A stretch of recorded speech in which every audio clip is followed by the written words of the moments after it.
Okay, get ready, because this is going to be good. You guys sent in some fascinating stuff about how Jesus and the church are like, well, a married couple. And not just any marriage, we're talking ancient Jewish customs. It's pretty amazing. It totally changes how you see some of the things Jesus said. Oh, yeah. Like, remember when Jesus says, I go to prepare a place for you, I will come again and receive you to myself. Yeah. Well, in Jewish weddings back then, that's exactly what the groom would say to his bride. Whoa, really? So it's like deeper than we even realize. Exactly. It shows how intentional Jesus's words really were. Okay, so let's break down this whole Jewish wedding thing. First, there's this period called the betrothal. It wasn't like engagements today. It was a legally binding commitment. So like no backing out. Pretty much. And it all started with the father of the groom picking out a bride for his son. Just imagine that. God the Father choosing you to be the bride for Jesus. It really shows you how much value God places on each and every one of us. Wow, that's powerful. And there was also this thing called the bride price, right? Right. The groom's family would give this huge offering to the bride's family as a symbol of her worth to them. And when you think about how Jesus gave his own life, He paid the ultimate bride price. It doesn't get more valuable than that. man, it really makes you think about those verses about being bought with a price. It wasn't just some metaphor. It was rooted in real life. Exactly. It was a cultural practice that everyone understood. And then there was the marriage contract, with all its promises and rules. Think of it like the New Testament. God's promises, specifically for us, his bride. That's a great way to put it. It changes how we read the Bible. It becomes personal. Not just a bunch of rules, but a love letter almost. More like a covenant, a sacred agreement between two parties. Okay, so the agreement's made, the price is paid. But wait, there's more.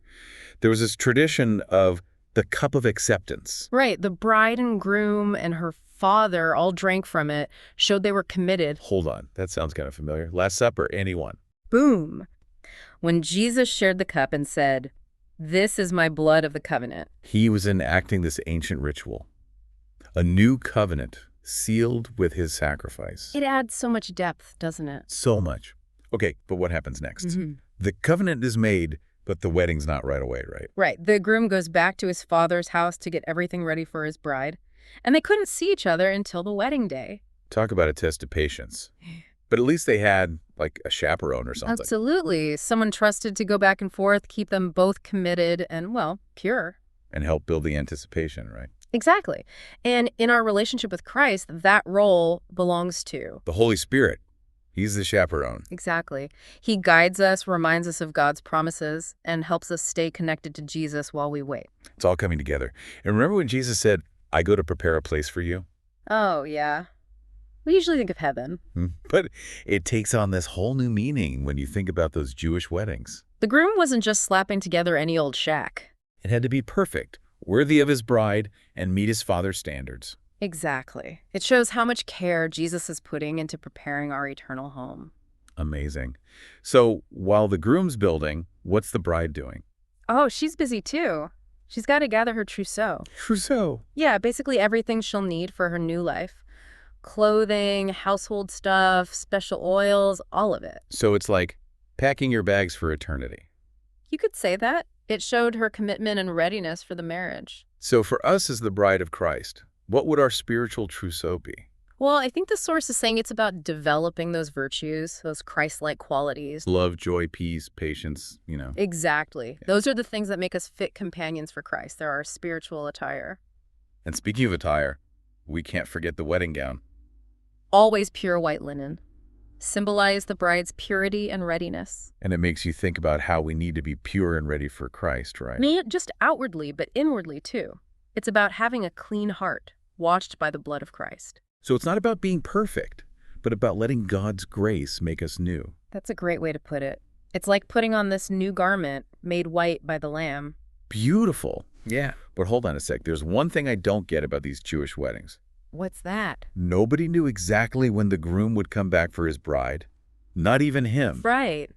Only his father decided the timing. That's kind of crazy. So the bride had to be ready all the time. Exactly. It's a big parallel to the second coming, isn't it? We never know when Christ will return. Whoa. Heavy stuff. But we'll delve into that more after a quick break. So the bride, she's got a lot to do, you know. It's not just sitting around waiting. Right, it's active preparation. But what did that actually look like? And what's it got to do with us today, waiting for Christ's return? Well, there was this thing called the trousseau.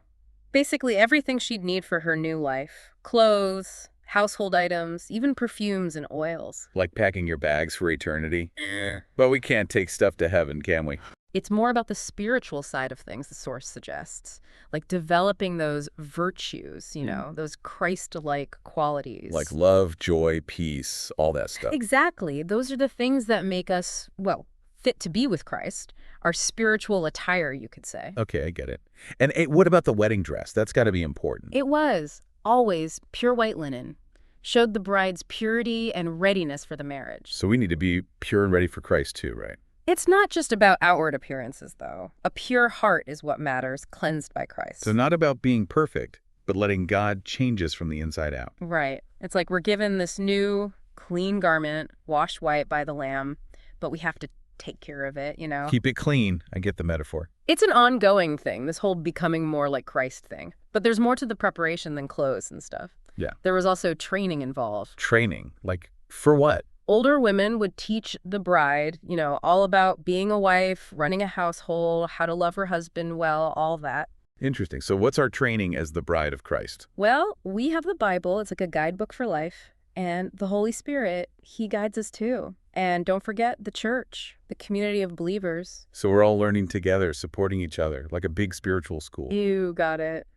But I know it can feel overwhelming, all this talk about being prepared, like what if we're not doing enough? Yeah, exactly. What if we mess up? The thing is, God's not looking for perfection, He's looking for a heart that's willing, a heart that wants to grow closer to him. So it's not about checking off boxes, but about having a genuine relationship with Christ. Exactly. Let him work in you, change you, then you'll naturally become the bride he wants you to be. But let's not forget the suspenseful part of all this waiting. Oh yeah, the groom shows up and nobody knows exactly when. Like a divine surprise party. That's a good way to put it. And it adds this urgency to the bride's preparation. She has to be ready at any moment. So are we supposed to be, like, constantly on edge, waiting for the sky to open up? Not exactly. It's more about living with this awareness, this joyful expectation. So live every day like it could be the day Christ returns.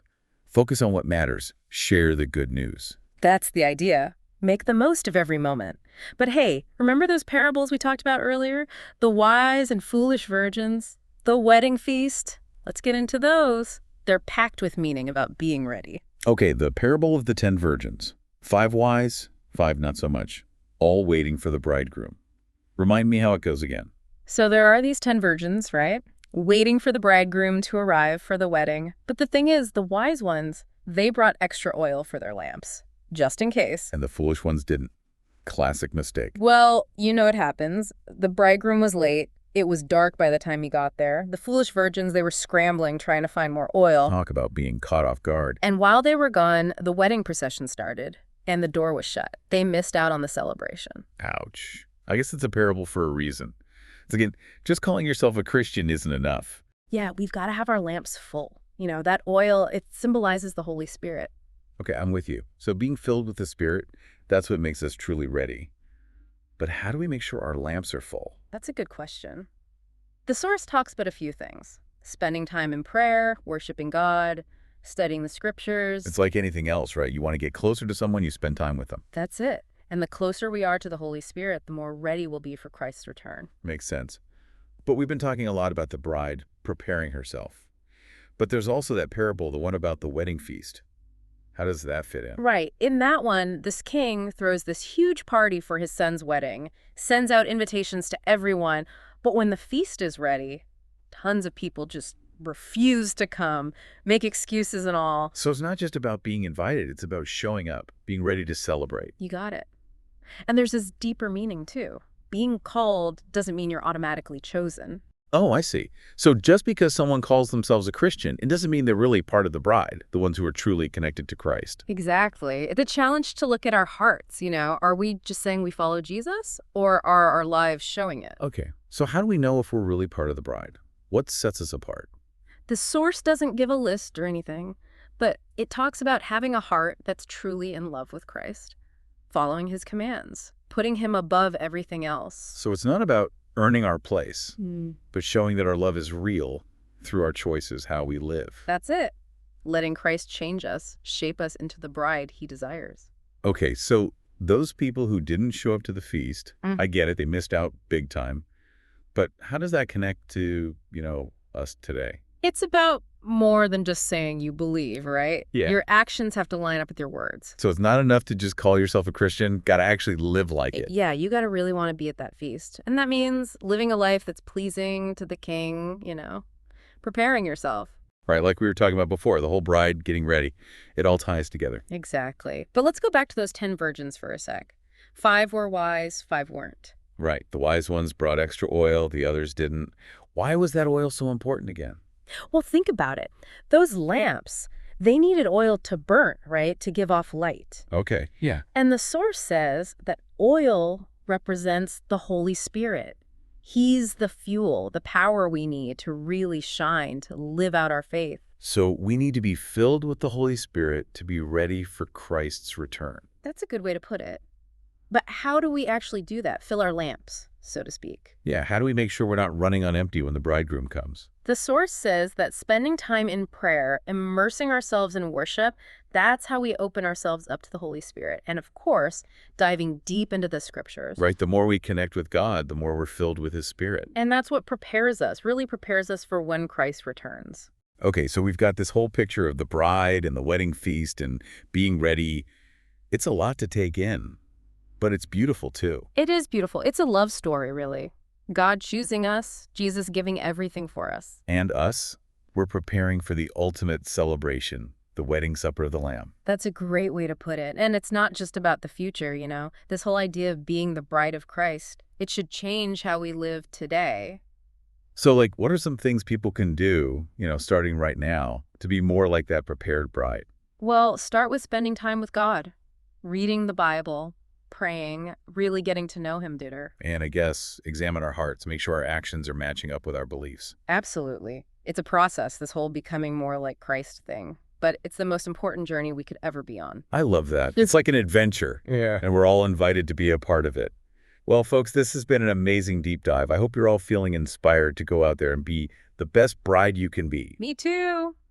Keep seeking, keep growing, and keep the oil in your lamps full. And until next time, keep diving deep.